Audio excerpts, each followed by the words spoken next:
right, it's on the radar. We got Madison McFerrin in the building. What is up? Everything is up. I like that. That was very calm energy. Normally it's like crazy energy in here, but I dig the calm energy. I need that this week. It's been one of those weeks. We need some to chill out and vibe. And actually, I was listening to your EP this morning. I was really I had a lot of work at my desk and whatever, and I put it on, and I was like, wow. I'm like, I feel so much calmer now. I'm happy to hear that. Was that the goal? Partially. I definitely want people to not feel tense when they hear my music. So I found it interesting because I know this is it was Finding Foundations, right? And it was the second EP that you put out with that name. And it was cool because when I was doing my work, I was listening to it and I didn't realize how long the songs were. And I was like, this is cool because not a lot of people do music that's longer than 2-3 minutes, especially now. Back in the day, I feel like it was a little different. There was a little a different status quo or whatever, but it was cool that I got to I got to vibe out to it, and I kind of zoned in and the song was still on. Is that something that you do you like doing long songs, or is it something that just kind of happens over time? It kind of happens, and it also varies because Volume 1 the songs are quite a bit shorter, but with Volume 2 I wanted them to show a lot more of the building, which when I do songs live, I build them all live, so I don't use any tracks or anything with my acapella stuff. Right. And the songs are all minimum 5 minutes because of the fact that I have to build each layer. So with Volume 2, it was definitely more analogous to the live build setup, which I kind of wanted to convey. I mean, the last song is live, so that's also why it's 7.5 minutes. Yeah. But I thought that was really cool, just the way that it the whole album just kind of felt like a vibe, Thanks. Is that so? With your music, are you trying to do something different than that, in the future, or you want to keep that kind of same composition going? Well, the whole thing behind Finding Foundations is I made them volumes because I intend for those to be a cappella series that I can kind of put out indefinitely. There's no end in sight to whenever I want to put out a cappella volumes, but they actually came out of the fact that I wrote an EP before all of this stuff that I planned to have produced, and since it wasn't finished in the way that in the timeline that I was expecting, I was like, okay, well, I have these a cappella songs, I really like them, how about I put them out and just kind of garner a little bit of buzz before this produced project comes out. And then that kind of took a whole new life unto itself that I wasn't expecting, because now there are 2 volumes out, and I'm sure there will be more, but I definitely plan on doing some more produced music next. Why did you choose the name Finding Foundations? So the first real song that I wrote was in college, my first or second semester of college, and I hear music and harmony in my head better than I can play it, and I had written this melody and I could hear the chords, and I tried to play them on this little MIDI keyboard that I had in my dorm room, and I couldn't figure it out. And I was like, let me just sing the notes that I hear into GarageBand. And so there's that, where it's that was the foundation of my songwriting. And then on top of that, it's my father, he is an a cappella singer. Yeah. So it's also a tie back to that. And his father was an opera singer. Yeah. And so opera is all about the voice. Oh, really? I didn't know that. You have to be able to project so much. They don't use microphones and stuff, and it's crazy. Right. So it was kind of, both finding my own foundation and kind of tying it into my legacy, and the alliteration was nice too. So your father's a very prominent jazz musician. And now how did your father and your grandfather, since jazz and opera are 2 very different styles, but it's also interesting how in your family, each generation seemingly has its own different kind of sound and different kind of vibe to the music that they do. How did they kind of influence the type of music that you're making now? Well, my father has the most direct influence for obvious and not as obvious reasons.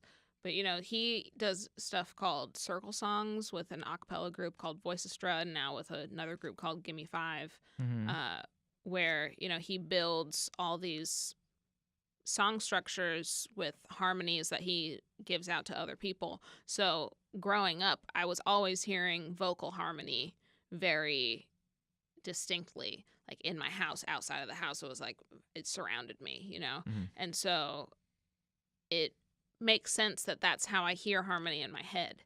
You know, I can play the piano and I've dabbled in other instruments and stuff too, but at the end of the day, it's like I know that it's going to take me longer to sit down at the piano and try and figure something out than me just sing it. Right.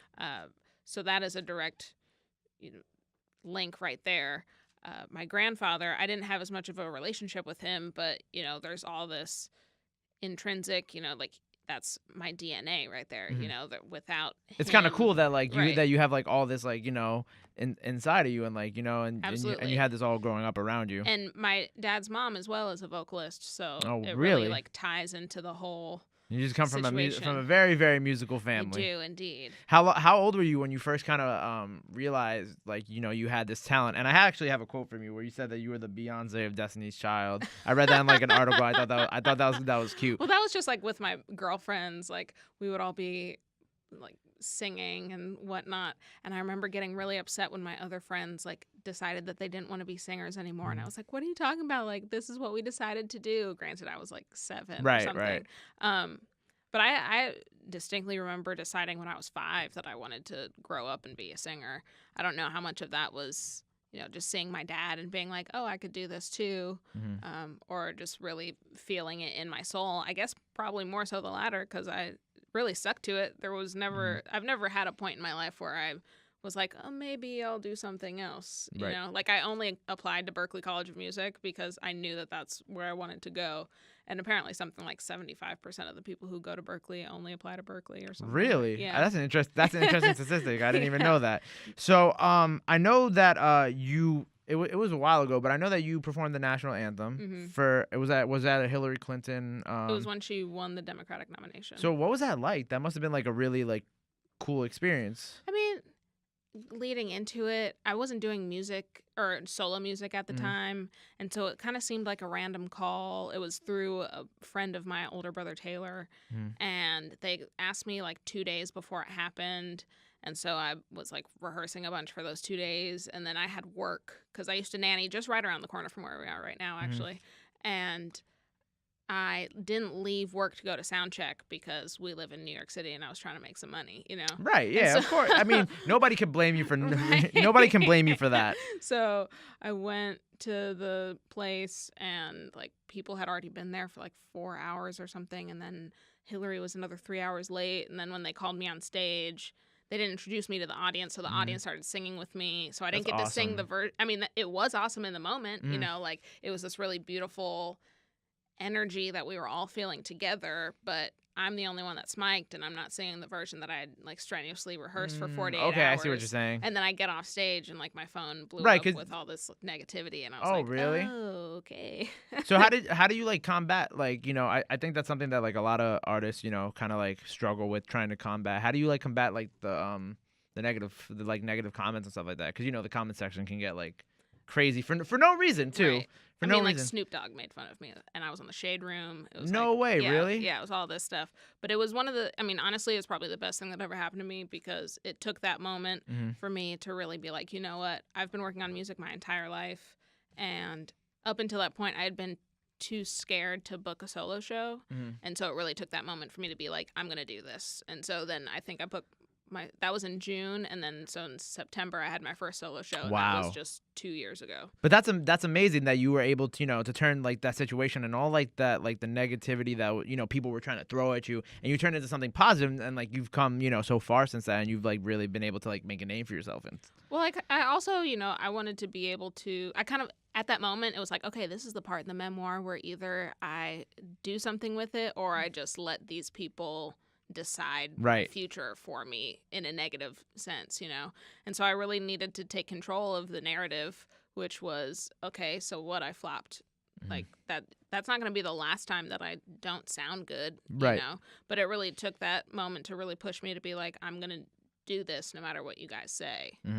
And I'm also putting myself in a position where people are going to continue to have negative things to say even if I do well, you know? Right. Even the most famous people and the most, you know, the greatest people, nicest people in the world, they all get criticized, even no matter how much good they do. Right. Exactly. So it's kind of like that was all a learning lesson. But also I tell this story during my shows because I think it's really important for other people to see that, like, we all mess up and we can all come back from it. Right. And actually that's what my song Shine on Volume 2 is about. Like, that was a response to that moment. It's not about, what is the quote? It's like, it's not about how many times you fall down, it's about how many times you get up. Yeah. That's the correct quote, right? Uh-huh. Yeah.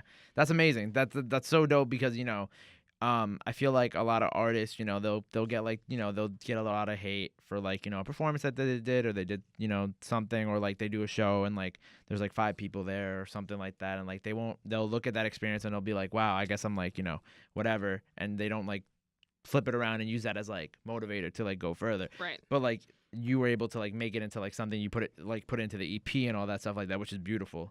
Thank you. So I know you have so there's a song that you have. It's called Can You See, correct? Mm-hmm. And it's about police brutality. Right.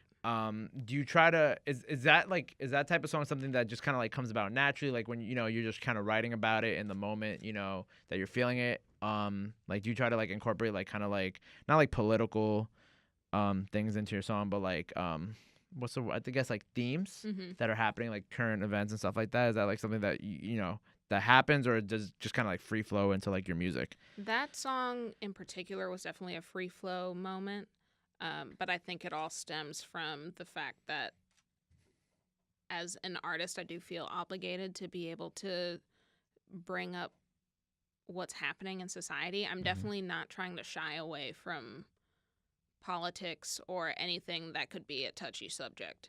You know, I don't think that it would do myself or my fans any good for me to just be surface level in terms of what I write about. Right.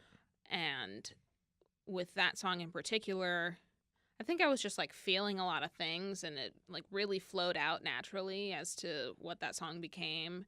And it's also something like police brutality is something that is such a problem in this country and has been for decades, if not centuries. You know, it's like the police stemmed out of the Ku Klux Klan. So that is the history of police in this country. And it was something that I felt was important to shed light on. And I plan on continuing to shed light on topics that are important to me. You know, right. I don't want to be surface level when it comes to my art. So do you think that that's like a problem a lot of artists have? Like they don't use their platform to really, you know, shed light on like things like this? I don't know if I would necessarily call it a problem, because I think anybody can do whatever they want to do with their art per se. But I do think it does people a disservice when they stay quiet about injustice, particularly people who have the platform to really speak on it. I mean, I could see that as being one of the only benefits of being famous, quote unquote, you know, is to like to be able to like have a platform to like, you know, make change. Right, exactly. Because unfortunately, we live in a society where people learn far more from celebrity culture than, you know, potentially what they're actually doing in school. Right. So if you're in a position to actually talk about something that has meaning and value, I think it's really important to do that. I mean, it was one of those things where like both Beyonce and Taylor Swift are not women who talk about politics much, but I think after Taylor Swift came out supporting the Democratic nominees in Tennessee, like the voter registration went up like 1,000%. Yeah, it was some wild number. Like that's insane. Not that it should be the case that, you know, certain celebrities have to speak up for people to get for there to be change to be made. Yeah, but if that's going to help, you know, then why not? I think artists are supposed to be the mirror to society. So yeah, kind of like voices of the culture, right, if you will, voices of the culture. Right. So you know, getting away from that, and, you know, going to more lighter note. You just got back from tour in Europe. I did. How amazing was that? It was really great. I know we were talking about it before the camera started rolling, but if you want to just name off all the places, some of the places I had no idea where they were, which is kind of amazing. I didn't either when I oh really? I heard about that. Well, some of them. There's a couple, but okay, let's see. So Lyon, France, Paris, France, Hamburg, Germany, Eindhoven, Netherlands, Copenhagen, Denmark, Manchester, Leeds, London, all in the UK. Oh, and Dublin also. Very in the jealous UK. of the London shows. London sold out. It was really amazing. London's got a dope music scene that I've never gotten to experience yet, and I'm very sad. Warsaw, Poland, Poznan, Poland, A Coruña, Spain, and Barcelona, Spain. So how was that? It was really phenomenal. What was your favorite place to perform abroad? If you say London, I will not I think blame it was you. London. I think the show was really phenomenal. London is also like the #1 city that listens to me outside of the U.S. No way. So they really showed up. They showed a lot of love. The energy in the room was really great. I also thought it was probably the best I sounded on tour. It was just a total vibe. Like the whole night was such a vibe. I had some friends that came out, so that was really cool. Barcelona was also really great. That was my last show of the tour, and I had 2 shows the last night, and it was really great. All of the shows were really wonderful. Was that like your first time abroad, or have you been abroad before? I've been abroad, but I haven't been abroad doing my own music. Doing your thing. What was like kind of like, I don't want to say the weirdest place to perform, but like the most like different place from, I guess, America? I guess that's the best way. Like what was City-wise? City-wise, performance-wise. That's kind of a tough one. Probably the most out of sync show was in A Coruña, Spain, which was just mostly because of the setting that it was in. Right. So it was like a arts foundation, and people weren't necessarily there to see me, you Oh, know. okay. So just like the vibe was a little different. But I don't think that's necessarily Spain specific, you know. Yeah. I mean, every show, obviously it depends on my performance, but a lot of my performance depends on the audience that's Of course. there. Yeah. So that is really what makes a show weird or not. Were you weird. nervous going abroad? Because I know, like, you know, it's not like going like in the sense of like, you know, going abroad. I mean like performing abroad, because it's the audience over there might differ quite a bit depending on where you are from like audiences here. I don't know if nervous is the right word. I guess there was a little bit of nerves, mostly because I was going to a lot of different places. Like I went to 13 cities in 20 days. Jumping around those time zones must have been a killer. Well, thankfully, I think there was only like an hour difference that's not that between bad. certain Places there, but like the time change from here to there. Yeah, it was crazy. It's a whole other situation. But I was more excited than anything, just because I knew that I had a following in Europe, and just the fact that I was being able to go out on a European tour just 2 years after having released solo music. You know, like I felt like it was a really wonderful stepping stone in the right direction. So Definitely. I was really excited about it. It's interesting because, you know, this might sound like an odd comparison, but, you know, there's some people, it's crazy how like people abroad sometimes like ride harder for like American artists than like people in America do. You know absolutely, what I'm saying? absolutely. And like this like I said, this is not a comparison, but like Designer the rapper, I remember I saw like a few weeks ago, he said that he gets like more bookings overseas than he does in America, and then like you see his shows in America, and they're like, I mean not in America, and like abroad and like Europe, and they're like crazy. Right. They're like 5 times like, you know, the size of like people of the crowds here. So I think that's really interesting, and I think that there's more of an appetite for, I don't want to say experimental music necessarily, but something out of the ordinary. Right, because both my dad and my older brother Taylor are more popular abroad than they are in the States, and I think it's because it's not something that you can put your finger on just immediately. Yeah. You know, so they have more of an appetite to experiment and experience other types of than styles. Americans have to like experience other things. Right. Which kind of sucks. I think that's kind of America's vibe in general. Yeah, that is America's vibe in general. They're not a fan of the other. Yeah. So what's next for you? Like, you know, new music. Let's talk about 2019. What you got going on? I have some remixes I'm going to be releasing just to start whetting the appetite for more produced stuff, because then I'll be releasing a produced EP sometime in 2019, probably, you know, late spring, early summer vibes. That's the best time to do it. Right. That's like the best time to really capitalize excited on the vibes. You know? Yeah. It's definitely going to be a vibe. And then I also, starting January, I'm doing a residency at Come On Everybody in Brooklyn every Wednesday called Brown Skin Lady, and just trying to, you know, honor creative women of color from past and present. And it's going to be a really great lineup. I've got some friends, Melanie Charles, Zena Zen, Naima. There are going to be some really dope people just every Wednesday starting January 9th.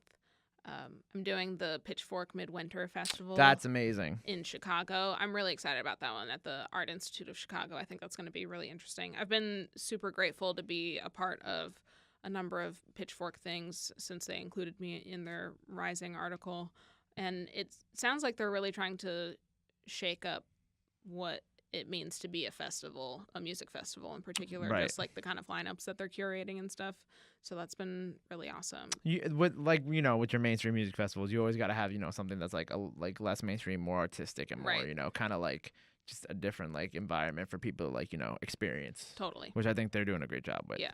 So new music, 2019, Mm-hmm. new residency. Mm-hmm. Anything else that people got to know? I mean, definitely just still check out the stuff that I have out now. The It's Finding really Foundations good. Volume 1 and 2. It's really good. I'm still really into them. You seem to like them. Oh so. yeah, it's great. It's literally it's just it just got me into such a calm and great mood this morning. Before all the work piled on, and then it went all downhill again. It was good for a little bit, and then I was just like, ah, damn, here we go again. But yeah, definitely, please, if you're watching this, go listen to that. If you need to be, I don't know, uplift your spirit a little bit. You know, that's definitely the aim. That is the goal. Definitely. So let the people know where they can follow you, where they can get your music, all the good stuff, social media. You can follow me on Instagram and Twitter at Mad McFerrin, so MadMcFerrin. If you look for at Madison McFerrin, I believe you find a 15-year-old white girl. So that's not me. Well. But shout out. And your music. Right. And my music, you can find it on Spotify. Follow me on Spotify too. That's really important. But Spotify, iTunes, Tidal, the whole shebang, all of those good streaming platforms. You can buy it on Bandcamp and on iTunes. So do that too. Amazing. Thank you for coming by. Thank you for having Madison me. McFerrin on the radar. Woo! Hey.